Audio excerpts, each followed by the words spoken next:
Hello everyone, welcome to market news room and good evening. So ఈరోజు market ఎలా close అయింది, తర్వాత top news of the day అనేది one by one చూద్దాము. So కొత్తగా channel ఎవరైనా చూస్తున్నట్టయితే తప్పకుండా ఛానల్ని సబ్స్క్రైబ్ చేసుకోండి అండ్ వీడియోని చివరి దాకా చూడండి అండ్ వీడియోని ఖచ్చితంగా లైక్ చేయండి.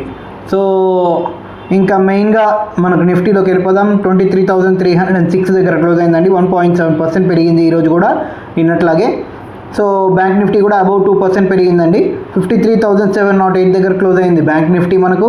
అండ్ ఇంకా సెన్సెక్స్ మనం చూసుకుంటే 75,273 దగ్గర క్లోజ్ అయింది. 1.6% వరకు పెరిగింది మనకు సెన్సెక్స్ కూడా. సో ఇంకా mid caps and small caps చూసుకుంటే ఆల్మోస్ట్ 2.5% పెరిగాయి మళ్ళీ ఈరోజు కూడా. సో నిన్నటి మాదిరే. సో ఆల్మోస్ట్ మనం చూసుకుంటే అన్ని సెక్టార్స్ ఈరోజు కూడా పాజిటివ్గా క్లోజ్ అయ్యాయి, నెగిటివ్గా ఏ సెక్టార్స్ లేవన్నమాట. సో మా మార్కెట్ మాత్రం మంచి పాజిటివ్ మొమెంటంతో ఉంది ఆఫ్టర్ ద సీస్ఫైర్. మనకు 5 days సీస్ఫైర్ ఏదైతే అనౌన్స్ చేశారో దానివల్ల మనకు పాజిటివిటీ ఒకటి వచ్చిందని చెప్పుకోవాలి. అండ్ ఫర్దర్గా న్యూస్లో చూద్దాము మనం ఏంటి సిచ్యువేషన్ ఏంటనేది చూద్దాము. ఇంకా టాప్ గెయినర్స్ లిస్ట్లో కనుక మనం మాట్లాడుకుంటే ఈరోజు శ్రీరామ్ ఫైనాన్స్, ముతూట్ ఫైనాన్స్, తర్వాత మనం చూసుకుంటే బాలకృష్ణ ఇండస్ట్రీస్, తర్వాత దీపక్ ఫెర్టిలైజర్స్ అండ్ జీఈ వర్నోవా, తర్వాత మనం చూసుకుంటే గాడ్ఫ్రే ఫిలిప్స్, ఇలాంటివి మనకు టాప్ గెయినర్స్ లిస్ట్లో ఉన్నాయండి. టాప్ లూజర్స్ లిస్ట్లో కనుక మనం మాట్లాడుకుంటే Power Grid Corporation, Tech Mahindra, తర్వాత అబౌట్ ఇండియా, ఆయిల్ ఇండియా, తర్వాత ఎస్పీఎల్ పెట్రో, తర్వాత మనం చూసుకుంటే మెయిన్గా ఏథర్ ఇండస్ట్రీస్, తర్వాత మనం చూసుకుంటే మెయిన్గా ఈ ఏథర్ ఇండస్ట్రీస్కి సంబంధించి ఒక మనకు కన్ఫర్మేషన్ అండి. ఏథర్ ఇండస్ట్రీస్ ఇది. సో ఏథర్ ఎనర్జీ వేరు, ఏథర్ ఇండస్ట్రీస్ వేరు. నేను నాకు ఒక వీడియోలో చూసిన వాళ్ళు ఏథర్ పెరగలేదు కదా అని చెప్పి అన్నారు. ఏథర్ తగ్గింది కదా, ఏమి పెద్దగా తగ్గలేదు కదా, చాలా తక్కువే ఉంది ఏథర్ అంటే. నేను చెప్పాను ఏథర్ ఎనర్జీ, ఏథర్ ఇండస్ట్రీస్ రెండు వేరే వేరే. సో అదొకటి క్లారిటీగా పెట్టుకోమని చెప్పి చెప్తున్నాను. ఇంకా మెయిన్గా మనం న్యూస్ టాపిక్లోకి వెళ్ళిపోదామండి. ఈరోజు ఇంపార్టెంట్ టాపిక్ గురించి మాట్లాడదాం అనుకుంటున్నాను. మెయిన్గా పెట్రోల్ అండ్ డీజిల్ స్కేర్సిటీకి సంబంధించిన అనమాట. ఇది క్రియేటెడ్ స్కేర్సిటీ అని చెప్పి చెప్తున్నాను. ఎందుకంటే ఈరోజు యాక్చువల్గా ఏమైందంటే మార్నింగ్ మా ఫాదర్ పెట్రోల్ కోసం వెళ్ళాడనమాట యాజ్టీస్గా.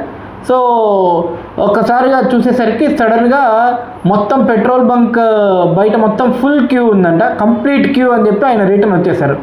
సో ఏంటి అని చెప్పి అడిగితే మళ్ళీ చూసినప్పుడు ఇంకా వేరే చోట అని అడిగితే వేరే చోట కూడా అలాగే ఉంది అని చెప్పి సిచ్యువేషన్. ఎందుకు ఇలాంటి సిచ్యువేషన్ వస్తుంది అని ఆలోచిస్తే అందరూ ఏమనుకుంటున్నారంటే మోడీ గారు ఎప్పుడైతే లాక్డౌన్ అనే పదం వాడారో ఆటోమేటిక్గా లాక్డౌన్ అనుకొని ఆటోమేటిక్గా మీకు తెలిసిందే ఇంకా లాక్డౌన్ అనగానే మన వాళ్ళు రెచ్చిపోయి కంప్లీట్గా మనకు లేకపోయినా ఏవైనా ఉన్నా సరే, ఫర్ ఎగ్జాంపుల్ పెట్రోల్ డీజిల్ ఫుల్గా ఉన్నా సరే క్యాన్లో తెచ్చి ఇంకా పెట్టుకోవడం, లేకపోతే బాటిల్లో తెచ్చి పెట్టుకోవడం ఇలాంటివి చేస్తారు కదా. ఇలా అవసరం లేకపోయినా కంప్లీట్గా ఫుల్ చేయించుకోవాలనే దీంతో, ఎందుకంటే మళ్ళీ దొరకదేమో అనే దీంతో చేస్తున్నారనమాట. యాక్చువల్గా మీరు ఇలా చేయడం వల్లే స్కేర్సిటీ అనేది ఏర్పడుతుంది అనేది గుర్తుపెట్టుకోండి. ఎందుకంటే యాక్చువల్గా స్కేర్సిటీ ఉండదు. సడన్గా డిమాండ్ మీరు ఇలా పెంచితే ఖచ్చితంగా మనకు ఆటోమేటిక్గా పెట్రోల్ దొరకకుండా పోవడం అనేది జరుగుతుంది అండర్ దిస్ సర్కమ్స్టాన్సెస్. ఎందుకంటే అక్కడ అన్ని కంట్రీస్కి ఇంకా వాళ్ళు స్ట్రైట్ ఆఫ్ హార్మోస్ నుంచి షిప్స్ రావడానికి లేదు, అంత ఫ్రీ మూమెంట్ అయితే ఇప్పటికీ లేదు.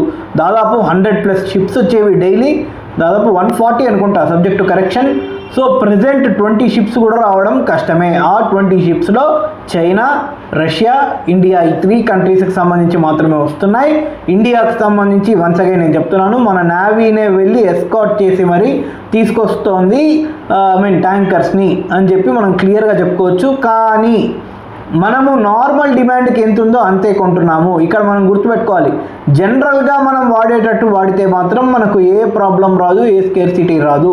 సడన్గా క్లోజ్ అయిపోతుందేమో అనుకొని ఎక్కువగా కొని పెట్టుకోవడం లాంటివి చేయొద్దు. ఇలాంటి వాటిని చేసినందుకు గాను ఆల్రెడీ అరెస్ట్స్ కూడా జరుగుతున్నాయని చెప్పి న్యూస్ వస్తుంది. వాళ్ళు ఎవరో మరి టూ మచ్ అనమాట, వాటర్ ట్యాంకర్లో పెట్రోల్ మొత్తాన్ని నింపేసి కంప్లీట్గా బ్లాక్ చేశారనమాట. ఈ పెట్రోల్ అమ్ముకోవాలనుకుంటున్నారో మరేమో కానీ నిజంగా ఈ టైంలో ఇలాంటివి చేయాలని చెప్పి కూడా చూస్తున్నారు. ఇది డెడ్లీ డేంజరస్ కాబట్టి ఒకవేళ ఏమాత్రం చిన్న ఫైర్ అంటుకున్నా అలాంటివి జరిగినప్పుడు ఆటోమేటిక్గా బ్లాస్ట్ అవ్వడం ఖాయం. అది కూడా మీరు గుర్తుపెట్టుకోండి.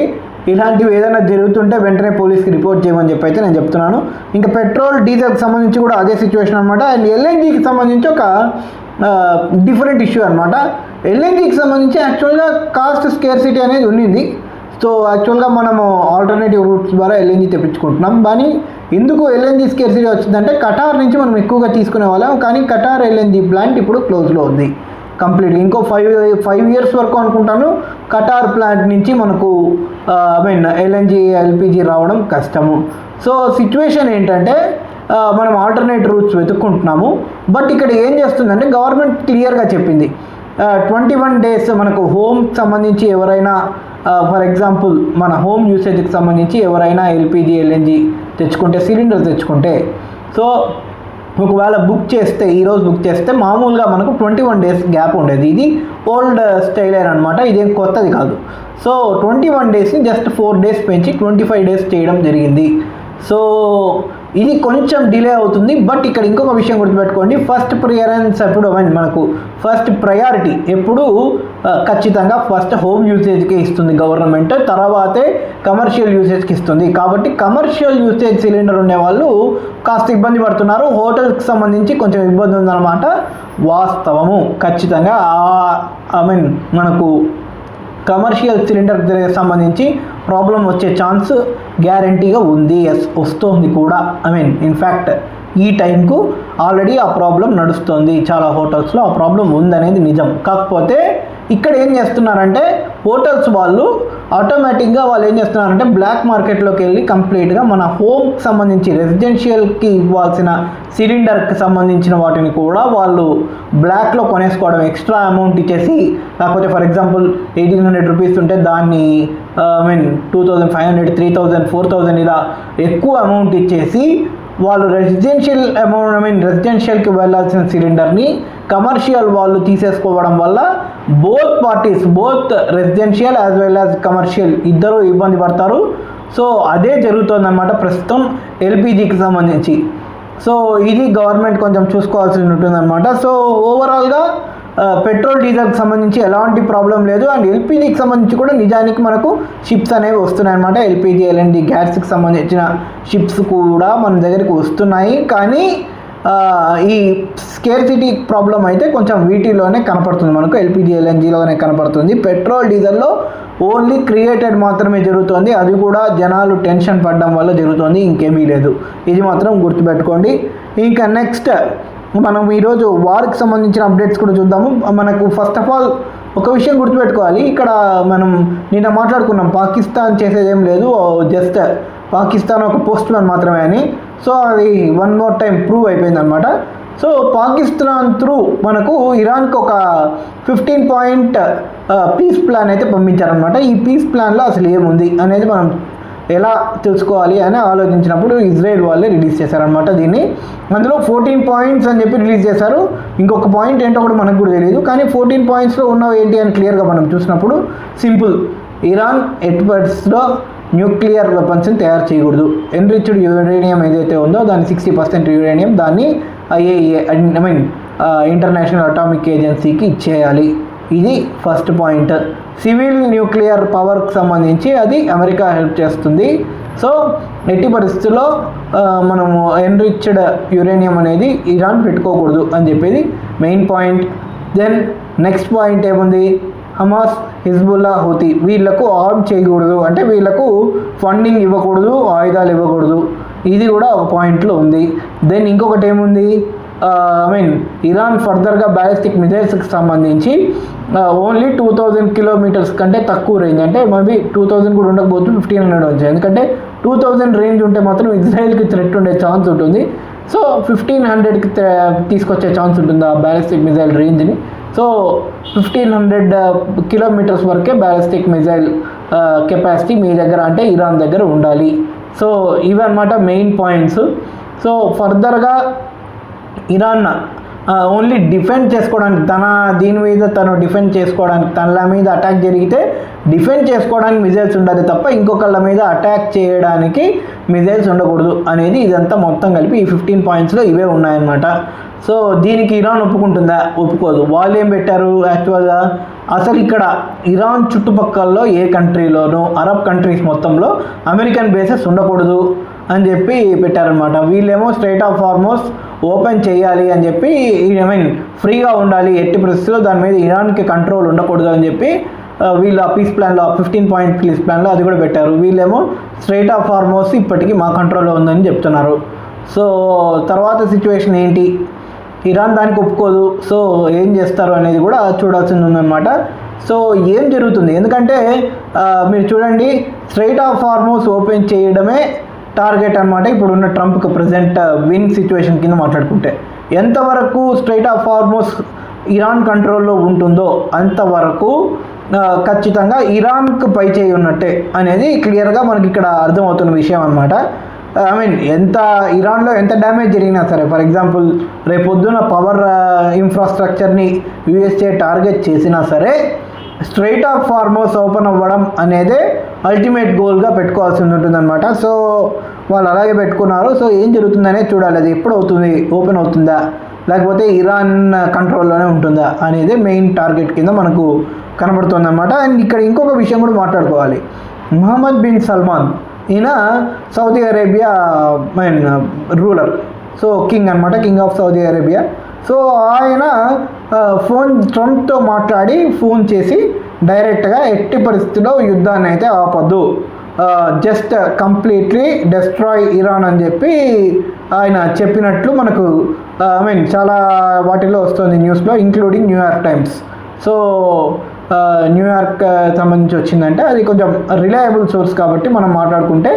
సో ఓవరాల్గా ఆయన ఏం చెప్తున్నాడు క్లియర్గా, యూఎస్ఏకు అటాక్ ఇరాన్ అని చెప్పి చెప్తున్నాడు అని చెప్పి. దానికి కారణం ఏంటనేది మనం చూస్తే ఖచ్చితంగా ఇరాన్ సౌదీ అరేబియా మీద కావాలని అటాక్ చేయడమే. ఈ యుద్ధంలో సౌదీ అరేబియాని టార్గెట్ చేసుకొని, సౌదీ అరామ్కోని టార్గెట్ చేసుకొని డ్రోన్స్ అండ్ మిజైల్ అటాక్ చేయడమే దీనికి మెయిన్ రీజన్ అని చెప్పి చెప్పుకోవాలి. దానికి కారణం ఏంటంటే మీరు ఒక్కసారి చూడండి, వార్ స్టార్ట్ అయినప్పటి నుంచి లేదా వార్ ముందు నుంచి, ఫర్ ఎగ్జాంపుల్ వార్ ఇంకొక 3-4 డేస్లో స్టార్ట్ అవుతుందనగా సౌదీ అరేబియా క్లియర్గా చెప్పింది, మా కంట్రీలో ఉన్న యూఎస్ఏ బేసెస్ ఎక్కడి నుంచి ఇరాన్ మీద అటాక్ చేయకండి అని చెప్పి క్లియర్గా చెప్పింది.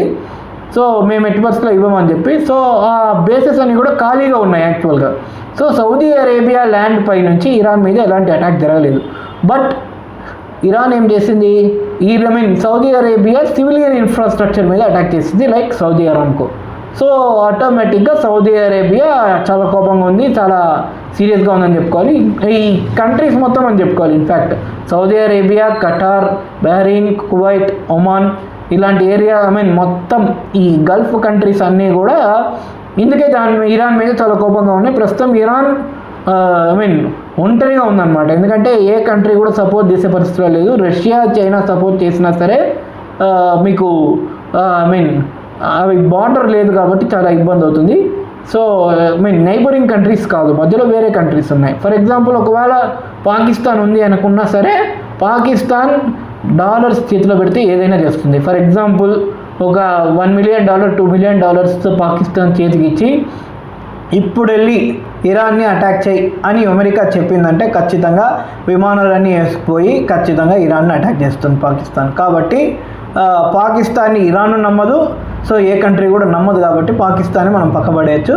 సో ఓన్లీ అరబ్ కంట్రీస్కి సంబంధించి మాత్రం వాళ్ళు చాలా కోపంగా ఉన్నారు, చాలా సీరియస్గా ఉన్నారు ఇరాన్ మీద అని చెప్పి అయితే తెలుస్తోంది. అందులో మనకు వచ్చిన న్యూస్ ఏంటంటే మొహమ్మద్ బిన్ సల్మాన్ క్లియర్గా ట్రంప్కి ఫోన్ చేసి అటాక్ ఇరాన్, కంటిన్యూ వార్ అన్నట్టు క్లియర్గా చెప్పారు అని చెప్పి అయితే న్యూస్ అయితే మనకు తెలుస్తుంది. న్యూయార్క్ టైమ్స్లో కూడా రిపోర్ట్ అయిందనమాట.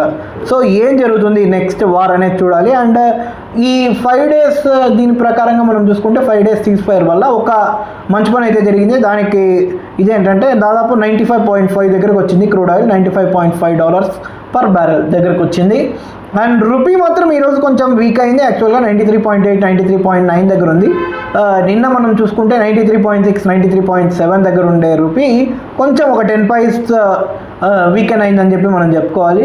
దానికి కారణం ఏంటంటే మళ్ళీ ఇలాంటి మనకు చూసుకుంటే ఈ 15 పాయింట్స్లో ఏది ఇరాన్ ఒప్పుకునే పరిస్థితి లేదు. సో నెక్స్ట్ ఏం జరుగుతుంది అనేది చూడాలి. అండ్ ఇక్కడ ఇంకొక అన్అఫీషియల్ న్యూస్ అని చెప్పుకోవాలి. ఇరాన్ పార్లమెంట్ లీడర్ ఎవరైతే ఉన్నారో ఆయనే ఈ పీస్ టాక్స్ అనేవి నడుపుతున్నారని చెప్పి తెలుస్తోంది. సో ట్రంప్ టార్గెట్ ఏముంది అని చెప్పి చెప్తున్నారంటే, ట్రంప్ ఆయన ఎవరైతే ఈ పార్లమెంట్ లీడర్ ఎవరైతే ఉన్నారో, ఇరాన్ పార్లమెంట్ హెడ్ లీడర్ ఎవరైతే ఉన్నారో, స్పీకర్ అని చెప్పి చెప్పుకోవాలి, స్పీకర్ ఆర్ లీడర్ స్పీకర్ అనుకోవచ్చు. సో ఆయన్ని సుప్రీం లీడర్గా కూర్చోబెట్టాలనేది ట్రంప్ టార్గెట్ కింద కనబడుతోంది మనకు. సో చూడాలి ఏం జరుగుతుంది ఏంటి అనేది. ఐఆర్జీసీ కంట్రోల్లో ఉన్నంత వరకు, అంటే ఇరాన్ రెవల్యూషనరీ గార్డ్ కంట్రోల్లో ఉన్నంత వరకు ఇది జరగదన్నమాట. ఐఆర్జీసీ కంప్లీట్గా డిస్మాంటిల్ అవుతేనే, లేదా ఐఆర్జీసీ దగ్గర ఉండే వెపనరీ అయిపోతేనే ఆటోమేటిక్గా కొంచెం ఇరాన్కు ప్రాబ్లం అయ్యే ఛాన్స్ ఉందన్నమాట. యాక్చువల్లీ మనం చూసుకుంటే లాస్ట్ 2 డేస్లో నేను నైట్ కానీ ఈరోజు కానీ కొంచెం అటాక్స్ అనేది తగ్గాయని చెప్పి చెప్తున్నారు. సో ఎంతవరకు నిజమనేది చూడాల్సి ఉంది. బట్ అటాక్స్ అయితే చేస్తూనే ఉంటారు, ఇది మాత్రం నాకు క్లియర్గా అనిపిస్తుంది. ఈ యుద్ధం కూడా ఒకవేళ రష్యా యుక్రెయిన్ మాదిరి కంటిన్యూస్ లాంగ్ లాస్టింగ్ అయిపోవచ్చు అనేది కూడా నాకైతే అనిపిస్తుంది. బట్ చూడాలి ఏం జరుగుతుంది ఏంటి అనేది. So that's all for today అనమాట. న్యూస్కి సంబంధించి చివరి దాకా వీడియో చూసినందుకు థ్యాంక్ యూ సో మచ్. మా కంటెంట్ మీకు నచ్చినట్టయితే తప్పకుండా వీడియోని లైక్ చేయండి, వీడియోని షేర్ చేయండి, తప్పకుండా ఛానల్ని సబ్స్క్రైబ్ చేసుకోండి. మళ్ళీ రేపు మార్కెట్ అనాలిసిస్ వీడియోలో మళ్ళీ కలుద్దాం. Until then take care, bye bye and good night.